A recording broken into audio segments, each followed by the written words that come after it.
بسم اللہ الرحمن الرحیم۔ السلام علیکم ورحمۃ اللہ۔ پاکستان کی موجودہ صورتحال کو سامنے رکھتے ہوئے مولانا فضل الرحمان کی جانب سے دیکھیں، مولانا فضل الرحمان نے اس چیز کو بھانپ لیا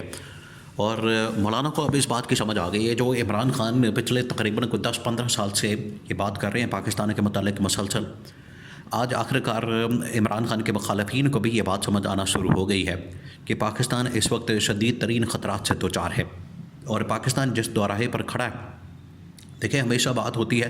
کہ پاکستان نازک موڑ سے گزر رہا ہے، پاکستان نازک موڑ سے گزر رہا ہے، لیکن آج وہ وقت ہے، آج وہ لمحہ ہے، آج وہ ٹائم ہے کہ جب پاکستان واقعی میں ایک انتہائی نازک ترین موڑ کے اوپر آ کر کھڑا ہو گیا ہے، دوراہے کے اوپر ہے اور یہ ڈو اور ڈائی سچویشن ہے اور اس میں پاکستان نے فیصلہ کرنا ہے کہ اب ہم نے کیا کرنا ہے، فیصلہ کرنا ہے اب ہم نے جمہوریت کے مطابق چلنا ہے، پاکستان کے اندر امن و امان قائم کرنا ہے، وہ امن و امان نہ صرف سیاسی ہو بلکہ معاشی ہو بلکہ سیکورٹی کا ہو، تو اس کے لیے ہمیں ایک پوری حکمت عملی بنانے کی ضرورت ہے۔ مولانا نے وہ چیز بھانپ لی ہے جو کہ عمران خان کہتا تھا کہ پاکستان کو توڑنے کی سازش کی جا رہی ہے، ایک طرف یہ ہو رہا ہے، دوسری طرف انڈیا کے اندر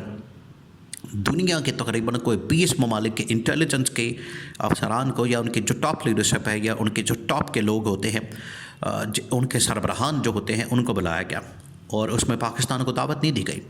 20 ممالک کے انٹیلیجنس ایجنسیز کے سربراہان کو انڈیا کے اندر بلا کے وہاں پر کیا کھچڑی پک رہی ہے، اس کے اوپر نظر رکھنے کی ضرورت ہے۔ ایک طرف تو پاکستان میں دہشت گردی کے واقعات، قومی سلامتی کمیٹی کا اجلاس، وہاں پر بریفنگ، ساری کی ساری صورتحال کو سامنے رکھنا، دوسری جانب خطے کے صورتحال، اس سب کانٹیننٹ کی صورتحال اور عرب ممالک کی صورتحال وہ سامنے رکھتے ہوئے ہی آگے ہمیں پالیسی بنانے کی ضرورت ہے۔ اب یہ جو مولانا کی جانب سے بات کی گئی ہے، مولانا نے جس خدشے کا یا جن خدشات کا اظہار کیا وہ بہت اہم ہے۔ پاکستان کو توڑنے کی سازش کی جا رہی ہے، یہ اب کیوں ہو رہا ہے؟ دیکھیں جب 1971 کے اندر پاکستان ٹوٹ گیا تھا اور بنگلہ دیش الگ ہو گیا تھا اور وہ سارا جو واقعہ ہوا وہ تقریباً یہی حالات و واقعات تھے جو کہ آج پیدا ہو چکے ہیں۔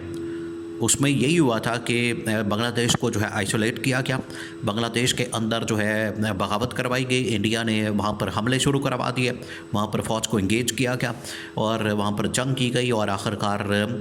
فوج نے سرنڈر کر دیا اور انڈیا کی بھرپور مداخلت کے بعد جو ہے وہ بنگلہ دیش پاکستان سے ٹوٹ گیا۔ آج یہی حالات بلوچستان کے اندر بن چکے ہیں، یہی حالات جو صورتحال جس طرف جاری ہے وہ یہی نشاندہی کرتی ہے کہ وہاں پر انڈیا کی جو اس وقت انوالومنٹ ہے، انڈیا کی جو وہاں پر حرکتیں ہیں، کرتوتیں ہیں، انڈیا کی جو وہاں پر وارداتیں اور کھروائیاں ہیں، اس کی جو سب سے بڑی مثال ہے وہ کلبھوشن یادو ہے۔ کلبھوشن یادو کو پکڑا،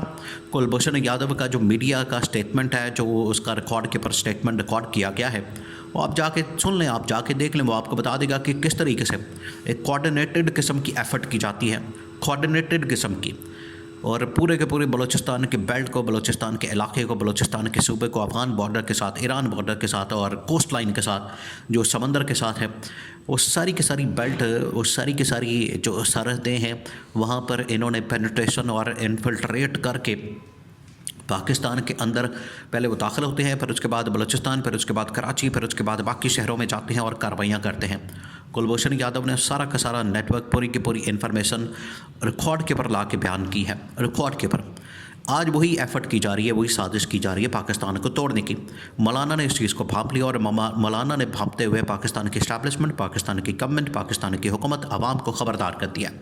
اب ہو کیا رہا ہے؟ ہو یہ رہا ہے کہ نہ صرف پاکستان کے اندر بلکہ یہ خیبر پختونخوا کے اندر بھی اور ارد گرد کے جتنے علاقے ہیں وہاں پر پاکستان کے اندر سے بغاوت کروائی جا رہی، اندر سے عوام کے اوپر حملے کروائے جا رہے ہیں، اندر جو ہے وہ وارداتیں کروائی جا رہی ہیں اور مختلف لوگوں کو مارا جا رہا ہے۔ دیکھیں یہ جو حملے ہوئے ہیں وہ علیحدہ ہے، دوسری جانب آپ دیکھیں کہ تقریباً کو 4 سے 5 علماء کرام کو شہید کر دیا گیا رمضان کے مہینے میں۔ تو اس کا کیا مطلب ہے؟ ایک طرف انسٹیبلٹی پیدا کی جا رہی ہے، پاکستان کو ڈسٹیبل کیا جا رہا ہے، دوسری طرف فرقہ واریت کی آگ لگائی جا رہی ہے، اس کے اوپر تیل چھڑکا جا رہا ہے۔ تو جتنی پاکستان کے اندر فالٹ لائنز ہیں، دیکھیں ایک ایک کر کے، پہلے صوبائیت کی بنیاد کے اوپر، لسانیت کی بنیاد کے اوپر کہ پنجابی، سندھی، بلوچی ان کو ٹارگٹ کیا جائے، پنجابیوں کو اتار کے بسوں سے آپ کو پتہ ہے کہ ان کو مارا جاتا ہے، وہ فالٹ لائن ہے پاکستان کی، لسانیت کی بنیاد کے اوپر ان کو تقسیم کیا جائے۔ پھر کیا ہوتا ہے کہ علماء کرام کو شہید کیا جاتا ہے، ان کو ٹارگٹ کیا جاتا ہے، یہ پاکستان کی فالٹ لائن ہے، فرقہ واریت کی بنیاد کے پر پاکستان کو تقسیم کیا جائے۔ تو یہ پوری سازش انڈیا کی جانب سے کی جا رہی ہے، اور انڈیا جو ہے وہ افغانستان کے اندر بیٹھ کر آپریٹ کرتا ہے، اور اس کو افغانستان سے سپورٹ حاصل ہے۔ مولانا کی جانب سے اب خبردار کیا گیا پاکستان کی اسٹیبلشمنٹ، حکومت پاکستان کو۔ وہ کیا کہا گیا؟ مولانا نے کہا ہے کہ دیکھیں اس کے پیچھے 2-3 بڑی وجوہات ہیں، 2-3 بڑی وجوہات۔ ایک تو یہ کہ پاکستان ہمیشہ سے پرائی جنگ کے اندر چلا جاتا ہے، پاکستان ہمیشہ جو ہے دوسروں کی جنگ کے اندر چلا جاتا ہے، جس کا نقصان اٹھانا پڑتا ہے۔ اب ہمیں پرائی جنگوں کے اندر، دوسروں کی جنگوں کے اندر پڑنے کی ضرورت نہیں، اور پاکستان کو اپنے پیروں پر کھڑا کرنے کی ضرورت ہے۔ جتنی دیر تک ہم اکنامک اسٹیبلٹی نہیں لاتے، عوام کے اندر اس کا احساس نہیں ہوتا، ملک کے اندر جو ہے مہنگائی، بے روزگاری ختم نہیں ہوتی، پاکستان میں امن و امان قائم نہیں ہوتا، عوام کا اعتماد اداروں کے اوپر، حکومتوں کے اوپر نہیں ہوتا، اتنی دیر تک آپ عوام اور حکومت اور اسٹیبلشمنٹ کے درمیان ایک اتحاد پیدا نہیں کر سکتے۔ مولانا نے یہ وجوہات بیان کی ہیں اور پاکستان کو آگاہ کیا، اور یہی وجوہات عمران خان نے جو ابھی 3-4 خط لکھے، کسی نے اس کو سیریس لیا، کسی نے اس کو سنجیدہ لیا، کسی نے اس کے اوپر غور و فکر کیا؟ کوئی ایک تو بندہ کم از کم غور و فکر کرے، کچھ سیریس اس کے اوپر ہو، سنجیدگی دکھائے اور کام کرے اس کے اوپر۔ یہ تو نہیں ہاتھ پہ ہاتھ رکھ کے آپ بیٹھے اور دشمن ممالک اور دشمن عناصر اور دشمن طاقتیں جو ہے آپ کے اوپر حملہ آور ہو جائیں، پھر وہ آپ کو اسی طرح سے چن کر ماریں گے، آپ کے اندر ڈیوائڈ اینڈ رول کی پالیسی اپنائیں گے، آپ کو تقسیم کریں گے، ڈیوائڈ کریں گے، پھر اس کے بعد آپ کو تباہ و برباد کر دیں گے۔ جیسے پاکستان الگ ہو گیا 1971 کے اندر، اب بلوچستان اگر اس طرح ہوتا ہے تو کہاں جائیں گے آپ؟ پھر کیا ہوگا پاکستان کا حال؟ اس وجہ سے ابھی یہ بڑا نازک موڑ ہے، بڑا نازک لمحہ ہے، نازک ٹائم ہے، اس کے اوپر بڑے سینسٹیو سچویشن، کرٹیکل فیصلوں کی ضرورت ہے، نہ کہ ہم یہاں پر آپس کی وہی انتقامی کارروائیاں، کریک ڈاؤن، پکڑ دکڑ اور اس کے بعد پرچے مقدمے، یہ تمام چیزیں اب کرنے کی ضرورت نہیں ہے، ان سے ہمیں باہر نکلنا۔ اور دنیا کے اندر جتنی modern technology, social media, digital media, یہ جو پلیٹ فارم ٹولز کے طور پر استعمال ہوتے ہیں،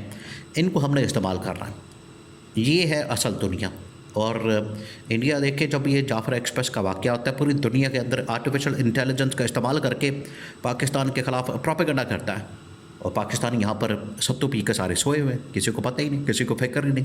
ان کو پتہ ہی نہیں جواب کیسے دینا انڈیا کا۔ یہ حال ہے ان کا۔ تو یہ پاکستان کو توڑنے کی جو سازش ہے، انڈیا اس میں اب ایکٹیو ہو گیا۔